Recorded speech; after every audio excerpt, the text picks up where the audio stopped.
오늘 하나님께서 우리에게 주신 말씀은 고린도후서 13장 1절부터 13절까지의 말씀입니다. 나는 지금 세 번째로 여러분을 방문하려고 합니다. 모든 소송 사건은 두세 증인의 말을 근거로 하여 결정지어야 합니다. 내가 두 번째로 여러분을 방문하였을 때에 전에 범죄한 사람들과 또 그 밖에 모든 사람에게 이미 말한 바와 같이 지금 떨어져 있으면서도 다시 말하여 둡니다. 내가 이번에 다시 가면 그러한 사람들을 그냥 두지 않겠습니다. 여러분은 그리스도께서 내 안에서 말씀하고 계시다는 증거를 구하고 있으니 말입니다. 그리스도는 여러분에게 약하신 분이 아닙니다. 그는 여러분 가운데서 능력을 떨치시는 분입니다. 그분은 약하셔서 십자가에 못 박혀 죽으셨지만 하나님의 능력으로 살아계십니다. 우리도 그분 안에서 약합니다마는 하나님의 능력으로 그분과 함께 살아나서 여러분을 대할 것입니다. 여러분은 자기가 믿음 안에 있는지를 스스로 시험해보고 스스로 검증해 보십시오. 여러분은 예수 그리스도께서 여러분 안에 계시다는 것을 알지 못합니까? 모른다면 여러분은 실격자입니다. 그러나 나는 우리가 실격자가 아니라는 것을 여러분이 알게 되기를 바랍니다. 우리는 여러분이 악을 저지르지 않게 되기를 하나님께 기도합니다. 그것은 우리가 합격자임을 드러내려는 것이 아니라 우리는 실격자인 것처럼 보일지라도 여러분만은 옳은 일을 하게 하려고 하는 것입니다. 우리는 진리를 거슬러서는 아무것도 할 수 없고 오직 진리를 위해서만 무언가 할 수 있습니다. 우리는 약하더라도 여러분이 강하면 그것으로 우리는 기뻐합니다.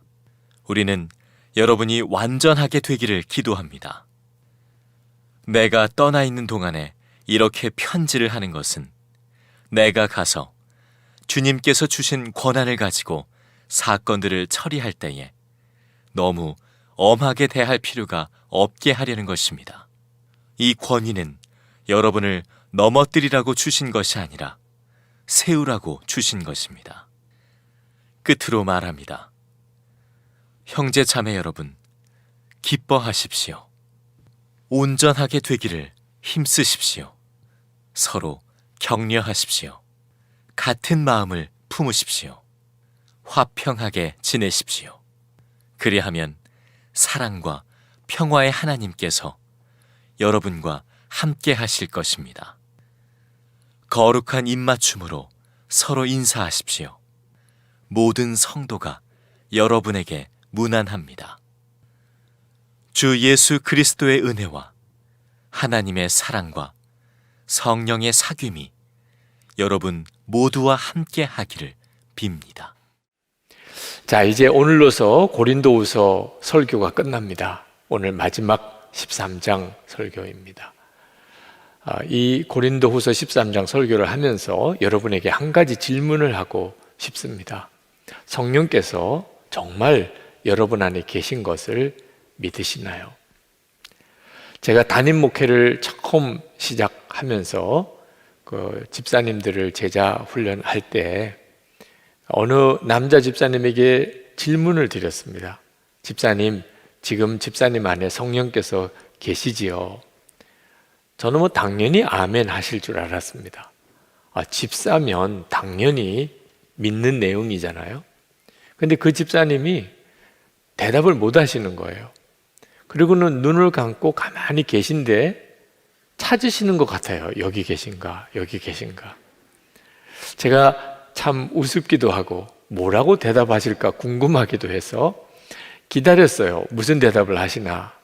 근데 한참 있다가 눈을 뜨시고는 하시는 이야기가 지금은 안 계신 것 같습니다. 그러시는 겁니다. 그 자리에 있던 다른 집사님들 다 웃으셨어요. 여러분들처럼. 참 말이 안 되는 대답을 하신 거죠. 근데 저는 이것이 지금 한국교회의 문제구나. 하는 것을 딱 느꼈어요. 한국교회 많은 성도들이 머리로는 성령께서 마음에 계시다고 들어서 알지만 실제로는 믿어지지 않는 겁니다. 성령께서 정말 내 안에 계시다면 내가 이렇게 성경도 안 읽고 기도도 안 하고 은밀한 죄를 짓고 가정도 편안하지가 않고 직장 생활도 힘들고 이렇게 살 수 있겠느냐는 겁니다. 정말 성령 하나님이 내 안에 계시다면 적어도 삶이 완전히 달라져야 맞지 않느냐 하는 거죠. 그러니 자신 있게 성령께서 지금 내 안에 계십니다. 이 대답을 못 하시는 거예요. 그래서 시작한 것이 예수님의 사람 제자 훈련입니다. 우리 성도들에게 성령께서 마음이 계신 거 하나는 분명하게 믿어지게 해드려야 되겠구나. 그래야 한국교회가 새로워지겠구나. 그래서 시작한 거거든요. 사도 바울이 고린도 후서를 쓴 이유도 고린도 교회 교인들이 삶이 무너지고 영적인 혼란에 빠진 상태에서 그 교회를 온전케 다시 세우시려고, 성도들의 믿음을 다시 일으키시려고 쓰신 것이 고린도 후서예요. 사도 바울은 고린도 후서 13장 처음에서 이제 세 번째 고린도 교회를 방문하겠다고 계획을 말하면서, 지난번에는 고린도 교회 안에 부도덕한 일을 하는 삶을 사는 사람, 또 영적인 교회 혼란을 일으키는 사람들에게 내가 경고만 했는데 이번에 가서는 내가 재판을 하고 그들을 치리할 것이라고 아주 강하게 말씀을 합니다. 이유는 고린도 교회 교인들이 정말 사도 바울 안에 예수께서 계시면서 사도 바울에게 말씀하시는 증거가 뭔지를 물어왔기 때문이에요. 다시 말하면 의심하는 거죠. 정말 예수님이 당신 안에 계시면서 당신에게 말씀하는 게 맞습니까? 사도 바울이 거기에 대해서 대답을 하는 거예요. 내가 이번에 가면 그걸 분명히 보여주겠다. 예수님은 십자가에 달리시기까지 참 온유하신 분, 하나님께 철저히 순종하신 분, 겉으로는 한없이 약해 보이시는 분이지만 예수님은 절대로 약한 분이 아니시라. 그분은 죽음의 권세를 이기고 부활하셨, 하나님의 능력을 가지고 계신 분이라. 이제 고린도 교회에 다시 가서 여전히 부도덕한 삶을 살고, 그리고 교회를 영적으로 혼란시키는 이들을 내가 분명하게 재판하고 치리할 것이라. 주님이 내 안에 계신 것을 여러분이 보게 될 것이라. 그 주님은 강하신 분이시라. 이제 그 말씀을 하고 계신 겁니다. 그런데 그러면서 사도 바울은 예수님께서 내 안에 계신 것을 묻지 말고 여러분 안에 계신 것을 확인하라. 그 말씀을 하세요. 고린도 교인들은 정말 사도 바울 안에 예수님이 계실까? 그게 궁금했습니다. 사도 바울은 모든 예수 믿는 사람 안에는 예수님이 계시다. 그래, 여러분들 안에, 고린도 교회 교인 여러분들 안에도 예수님이 계시다. 왜 내 안에 계신 예수님이 계시냐 안 계시냐, 왜 그걸 묻느냐는, 여러분 안에 예수님이 계신 것을 스스로 확인하라. 우리가 너무나 잘 아는 고린도후서 13장 5절 말씀을 그래서 하시는 겁니다. 여러분은 자기가 믿음 안에 있는지를 스스로 시험해 보고 스스로 검증해 보십시오. 여러분은 예수 그리스도께서 여러분 안에 계시다는 것을 알지 못합니까? 모른다면 여러분은 실격자입니다. 여러분, 이 말씀은 지금 우리들도 동일하게 스스로 확인해야 하는 겁니다. 예수 그리스도께서 여러분 안에 계신 것을 스스로 시험하고 스스로 검증해 보라는. 예수님께서 자기 마음에 계시다는 사실을 정말 알아야 비로소 경건한 삶을 살게 됩니다. 저는 교회 안에서 하나님을 사랑하고 하나님의 은혜에 감사하다는 성도들을 보면서 전혀 하나님은 두려워하지 않는 것을 깨닫고 깜짝 놀랄 때가 있습니다. 예수님이 함께 계신 것을 실제로는 믿지 않을 때 그렇습니다. 말도 함부로 하고 행동도 함부로 하고 교회 안에서 분열을 일으키고 은밀한 죄를 짓고 이런 일이 왜 일어납니까? 예수님께서 정말 마음에 계신 것을 믿어지지 않으니까. 십자가의 은혜는 너무 귀한 은혜고 하나님의 사랑은 참 많이 들었는데 두렵지가 않은 거예요. 여러분, 예배를 드려도 봉사를 해도 헌금을 많이 해도 전도를 하고 선교를 나간다 하더라도 예수님께서 정말 내 안에 계시다는 것을 실제로 믿지 못하면 그 사람은 믿음의 실격자입니다. 다시 말하면 진짜 예수 믿는 사람은 아니라 그 말입니다. 고린도 교인들이 사도 바울이 정말 예수님의 음성을 들었을까? 그런 의심을 가졌습니다. 이유는 자기들이 듣지 못했으니까 그런 거예요. 자기들이 주님의 음성을 듣지 못하니까 사도 바울도 들었을까? 이렇게 의심이 되는 거예요.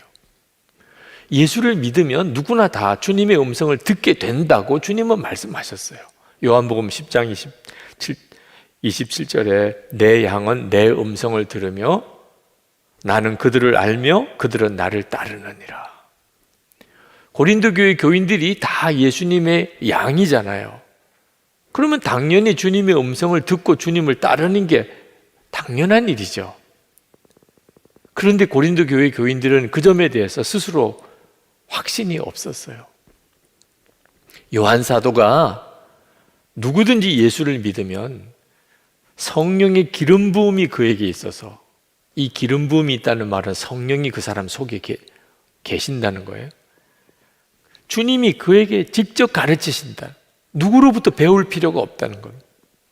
요한일서 2장 27절을 제가 세 번역으로 읽어드리겠습니다.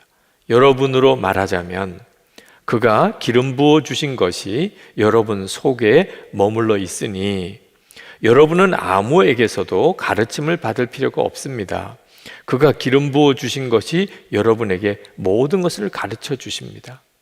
그리고 그 가르침은 참이요 거짓이 아닙니다. 여러분은 그 가르침대로 언제나 그리스도 안에 머물러 있으십시오. 어떤 분들은 걱정이 되실 거예요. 만약에 그렇다면 너도 나도 다 주님의 음성을 들었다고 이제 나는 누구로부터 가르침을 받을 필요가 없다고 하면 그러면 교회가 온전할 수 있겠는가? 실제로 주님의 음성을 듣는 것에 대해서 모르니까 그런 말이 나오는 겁니다. 요한 사도가 이 말씀을 하는 것은 우리가 독불 장군처럼 나도 주님의 음성 들었어 이렇게 말하라고 하는 게 아닙니다. 나를 영적으로 지도해 줄 수 있는 그런 지도자도 없고 내 주변에 신앙으로 함께 교제할 수 있는 성도도 없는 혼자만 남아있을 때 핍박시대는 그랬죠. 그래도 걱정하지 말라는 거예요. 예수님은 당신 안에 거하시고 계시다. 주님이 당신에게 모든 것을 가르치실 것이다. 그런 뜻이에요. 우리가 정말 주님의 음성에 귀를 기울이면 우리는 분열되기보다 하나가 돼요. 사도 바울이 이 고린도후서 마지막 부분에 고린도 교회 교인들을 세 가지 축복을 합니다. 13절 말씀. 주 예수 그리스도의 은혜와 하나님의 사랑과 성령의 사귐이 여러분 모두와 함께 하기를 빕니다. 우리가 예배 맨 마지막에 축도할 때 하는 축도예요. 예수님의 은혜, 속주의 은혜, 하나님의 사랑, 독생자도 주시는 사랑. 그게 항상 우리에게 있어야 하죠. 그러나 또 하나가 있는데 성령의 사귐이라고 했어요. 이 성령의 사귐이라는 표현은 우리나라 말로는 정확한 이 번역 단어가 없습니다. 코이노니아, 우리가 교통함이라고 그렇게 번역하기도 합니다. 의미는 성령 안에서 우리가 마음이 하나가 되게 된다는 뜻입니다. 우리가 다 성령님을 모시고 있습니다. 근데 그 성령님은 한 분이세요. 그러니까 성도들은 10명이 모이든 100명이 모이든 1000명이 모이든 그들이 다 성령님께 귀를 기울이면 마음이 하나 되는 기적이 일어난다는 거예요. 이게 바로 성령의 사귐, 성령의 교통하심이에요. 이런 은혜가 여러분에게 있기를 축복한 겁니다. 이것이 바로 교회의 기초예요. 여러분이 진짜 예수님이 여러분 마음에 계신 것을 믿으면, 그러면 가정이 하나가 되고 교회가 하나가 되는 역사가 반드시 일어나요. 만약에 그렇지 않다면 나는 내가 직접 주님의 음성을 들었으니까 누구도 나를 어떻게 말하지 못합니다. 교회 안에 그런 사람이 혹시 있다면 그는 진짜 성령의 음성을 들은 사람이 아닙니다. 성령님은 그렇게 할 리가 없어요. 성령님은 항상 같은 성령을 받은 성도들과 항상 하나가 되게 만드십니다. 여러분, 사도 바울이 말한 예수님이 마음에 계신 것을 스스로 알지 못하느냐, 이 말씀을 정말 붙잡아야 돼요. 저는 45년 전이에요. 고등학생 때입니다. 그때 중고등부 예배 때 전도사님이 하시는 설교를 통하여 이 성경을 처음 읽었어요. 그때는 충격이 컸습니다. 예수 그리스도께서 내 안에 계신 것을 스스로 알지 못하느냐, 그렇지 않으면 버림받은 자니라. 믿어지지도 않고 이해도 안 돼요. 예수님이 어떻게 내 안에 계시나. 그러나 그때 성경은 참 이상한 말도 다 하는구나, 그렇게 넘기지 않았어요. 그때는 믿지도 못했고 이해도 안 됐지만 그 말씀을 죽어라고 붙잡았어요. 성경 말씀이 거짓은 아닐 테니 그러면 제 안에 계신 건가? 계시면 내가 그걸 어떻게 알 수 있나? 45년이라니까, 고등학생 때부터. 그래서 지금 여기 이 자리까지 있는 거예요. 여러분들도 안 믿어져, 모르겠어, 그렇게 넘기면 이 말씀은 영원히 여러분의 것이 안 됩니다. 근데 예수님께서 내 마음에 계시다? 그게 정말이야? 그렇다면 주님, 나에게도 그 증거를 주세요. 분명히 성경에 시험해보고 스스로 시험해보고 스스로 검증해보라고 했잖아요. 알 수 있으니까. 막연하게 믿을 게 아니라니까요. 여러분의 인생이 주님으로 인하여 완전히 뒤집어져요. 사도 바울은 자기는 믿음의 실격자가 아니라고 말했습니다. 6절에 보면, 그러나 나는 우리가 실격자가 아니라는 것을 여러분이 알게 되기를 바랍니다. 사도 바울은 진짜 예수님이 자기 안에 계신 것을 알았어요. 그리고 주님의 음성을 정말 듣고 주님께 순종하는 사역을 했어요. 목사님, 예수님이 마음에 계신 것을 어떻게 알 수 있나요? 여러분이 새가족 양육 받을 때 국가의 그 문제를 다루고 있어요. 여러분 제자훈련, 예수님의 사람 제자훈련 받으실 때 이 문제에 대한 대답을 드리고 있어요. 혹시 아직까지도 잘 모르시겠는 분, 예수님이 진짜 내 안에 계신 것을 스스로 확인할 수 있을까? 지금 이 시간에도 여러분이 확인할 수 있어요. 여러분, 예수님을 주님이라고 고백하고 믿어지면 이 성령께서 계신 증거예요. 하나님 아버지 이렇게 부르면서 기도가 된다면 성령의 역사예요. 말씀을 들을 때, 예배 드릴 때, 또는 찬양을 들을 때 마음의 은혜가 깨달아진다면 여러분, 성령의 역사예요.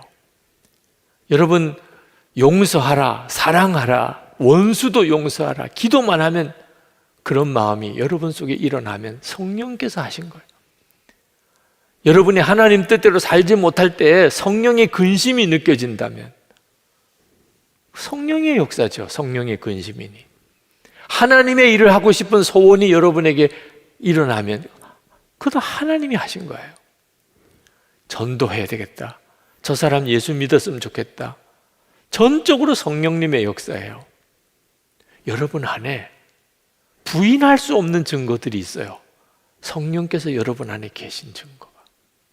사도 바울은 지금 고린도 교인들에게 우리는 믿음의 실격자가 아니고 여러분들은 다 믿음의 실격자입니다. 이렇게 책망하고 다그치는 말씀을 하고 있는 게 아닙니다. 사도 바울의 마음은 고린도 교인들에게 예수님은 우리와만 함께 하시는 분이 아닙니다. 여러분에게도 함께 하십니다. 여러분 그걸 확인하세요. 여러분 안에 지금 예수님이 계십니다. 그 주님께 여러분 귀 기울이고 들으세요. 사도 바울은 그 말씀을 간곡하게 하고 있는 거예요. 여러분 지금 우리에게도 마찬가지예요. 주님은 오늘 이 고린도후서를 마치는 시간에 저에게도 여러분에게도 다시 한번 말씀하고 계신 거예요. 주님은 우리와 함께 계세요. 여러분, 예수님은 이렇게 교회에 와서 예배드리거나 집회를 하거나 기도회 할 때 만나는 분만 아닙니다. 여러분이 잠들 때, 잠에서 깨어날 때, 여러분이 아침 식사를 할 때, 직장에 나가서, 여러분이 운전을 할 때, 또는 혼자 걸을 때, 어디서나 여러분 안에 계시니까 주님과 여러분은 동행하게 되는 거예요. 사도 바울은 부도덕한 삶을 살기도 하고 영적인 대혼란에 빠져서 사도 바울을 의심하기도 하는 이 고린도 교인들을 내가 가서 그 사람들을 재판해서 치리해야지 이런 뜻으로 지금 이 말씀을 하고 있는 게 아닙니다.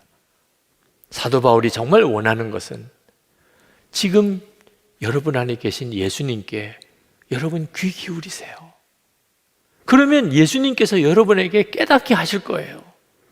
회개해야 될 사람은 회개하게 하시고 돌이켜야 될 사람은 돌이키게 하시고 교회를 하나 되게 만드실 거예요. 그래서 내가 여러분에게 직접 갔을 때는 이제는 서로 얼굴 붉히지 말고 정말 뜨겁게 기쁨으로 서로 교제합시다. 사도 바울은 예수님으로부터 직접 고린도 교회가 변화되고 새로워지기를 진짜 믿고 권면하고 있는 거예요. 10절 말씀에 이렇게 말씀합니다. 내가 떠나 있는 동안에 이렇게 편지를 하는 것은 내가 가서 주님께서 주신 고난을 가지고 사건들을 처리할 때 너무 엄하게 대할 필요가 없게 하려는 것입니다. 이 권위는 여러분을 넘어뜨리라고 주신 것이 아니라 세우라고 주신 것입니다. 사도 바울은 마지막으로 고린도 교회 교인들에게 자기가 이 편지를 쓴 목적을 간단하게 정리해서 말씀합니다. 11절에 끝으로 말합니다. 형제자매 여러분 기뻐하십시오. 온전하게 되기를 힘쓰십시오. 서로 격려하십시오. 같은 마음을 품으십시오. 화평하게 지내십시오. 그리하면 사랑과 평화의 하나님께서 여러분과 함께 하실 것입니다. 정말 우리에게 지금 주시는 말씀 같지 않아요? 지금 한국 교회에 주시는 말씀 같지 않아요? 사도 바울은 고린도 교회에게 여러분 기뻐하세요. 서로 온전하게 되기를 힘쓰세요. 서로 격려하세요. 같은 마음을 품으세요. 화평하게 지내세요. 우리도 또 그 말씀이 필요한데 어떻게 하면 그렇게 되지요?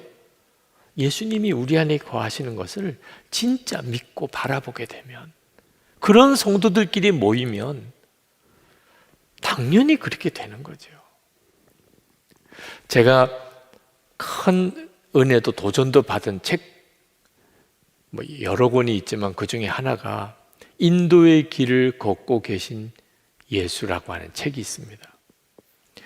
스탠리 존스, 미국의 스탠리 존스 선교사님이 쓰신 거예요. 격동의 그 식민지 시대에 인도에 가서 90세 세상 떠날 때까지 그 인도에서 사역하셨던 분입니다. 1926년, 참 오래전이죠. 이 책을 썼어요. 이 책이 출간된 그 해 무려 13쇄나 인쇄를 해야 했습니다. 얼마나 많이 팔렸는지. 많은 선교사님과 신학자들의 삶을 완전히 뒤바꿔 놓은 책입니다. 스탠리 존스 선교사님이 인도로 가서 거기서 예수님을 전하려고 해보니까 예수님이 인도의 그 길을 걷고 계시더라고요. 예수님이 인도에 걷고 성경에 있는 예수님만 전할 이유가 없었어요. 예수님은 이미 인도에 거기 오셨고 거기서 길을 걷고 계셨어요. 그래서 인도의 길을 걷고 계신 예수님이라고 하는 책을 쓴 거예요. 여러분, 지금 우리도 마찬가지예요. 우리는 예수님을 바라보는데 십자가의 예수님을 바라봅니다. 그렇지만 그 예수님은 그 당시 때 33년 동안이나 그들과 함께 사셨어요. 그리고 그들과 함께 먹고 그들과 함께 지내고 그리고 말씀도 가르치시고 많은 병자도 고치시고 하셨어요. 지금 우리도 똑같아요. 우리가 바라보는 예수님은 십자가의 그 예수님이시지만 동일하게 우리와 함께 사시는 분이에요. 우리의 모든 일상에서 우리와 동행하시는 분이에요. 여러분이 여러분의 삶 속에, 여러분의 가정에, 여러분의 일터에서 여러분 안에 계시면서 여러분의 삶을 함께 걸으시는 예수님을 바라보아야 돼요. 카일 아이들만이라는 목사님이 팬인가 제자인가 라는 책을 쓰셨는데 그 책 속에서 이런 이야기를 하세요. 우리가 죽고 난 다음에 천국 가면 다윗이나 모세나 엘리야나 이런 성경의 영웅들을 찾아가서 너무 궁금하잖아요. 그때 어떤 일이 있었어요? 그때 정말 이런 일이 있었나요? 우리가 그분에게 찾아가서 물을 게 아니고 그분들이 우리를 찾아와서 물을 겁니다.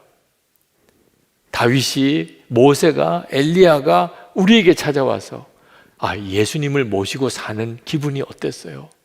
아니, 예수님께서 정말 당신 안에 계시면서 힘들 때, 유혹이 올 때, 여러분이 병들었을 때 예수님께서 여러분에게 정말 붙들어 주시고 위로해 주시고 역사하셨어요?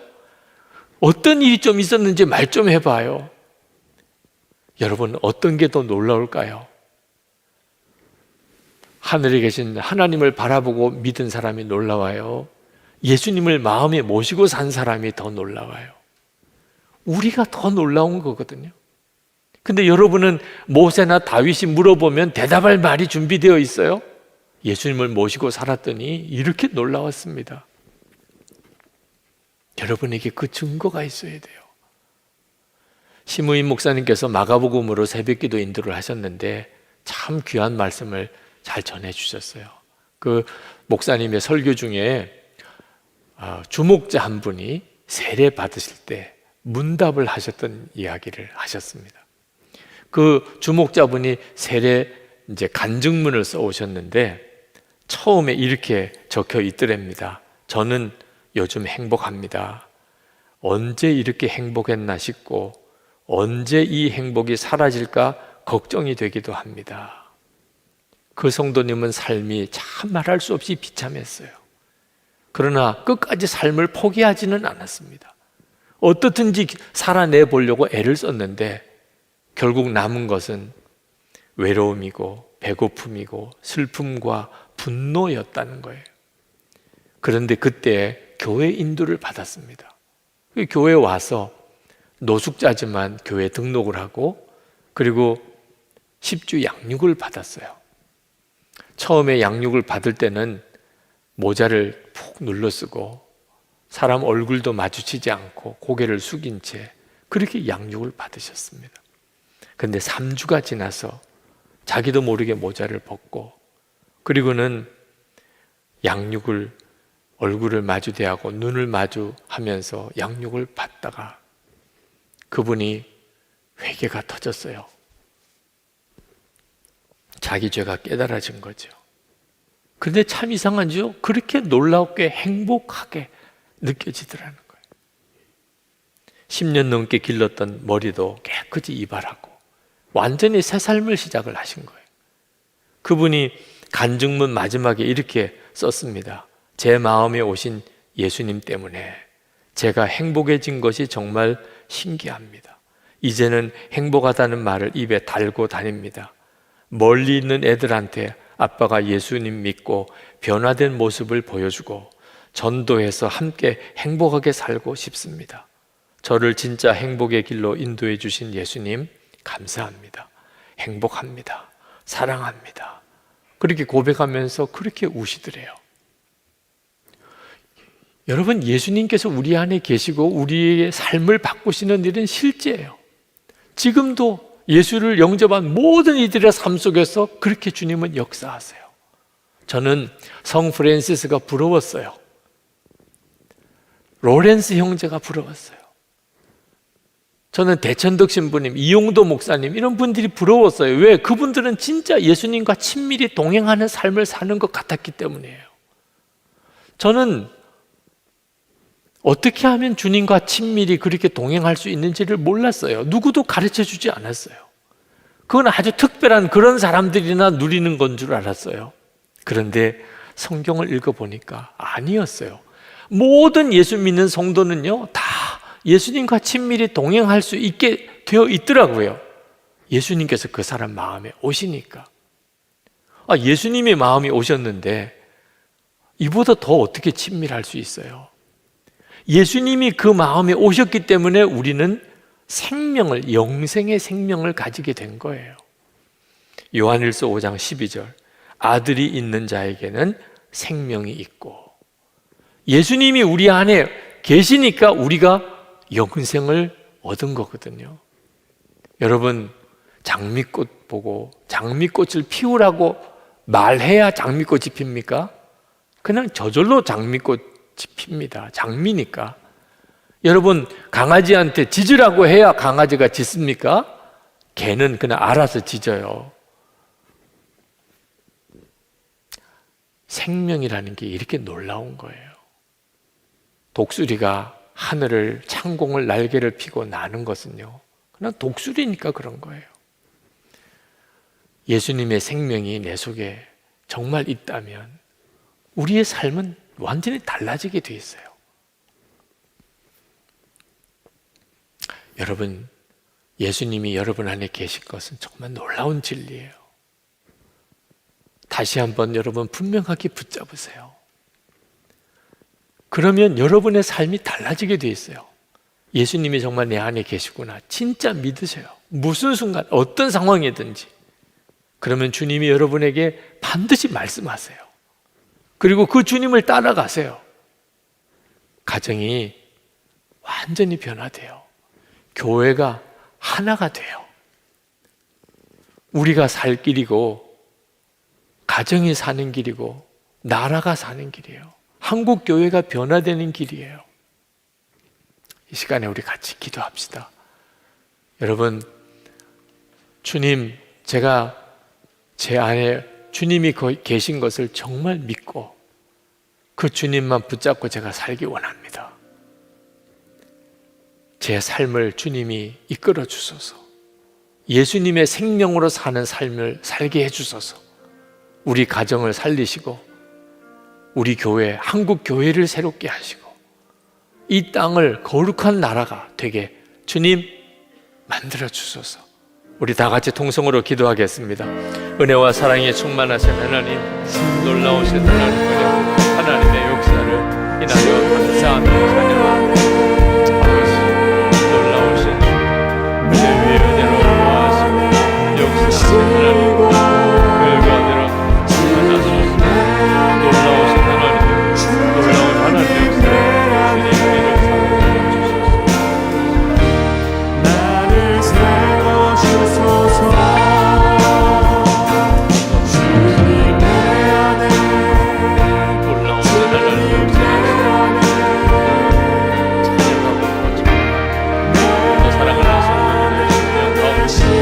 나를 세워주소서.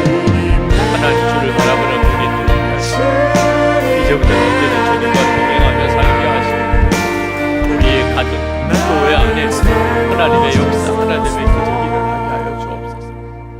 아버지 하나님, 오늘 참으로 놀랍고도 귀한 말씀으로 우리를 사로잡아 주시니 감사합니다.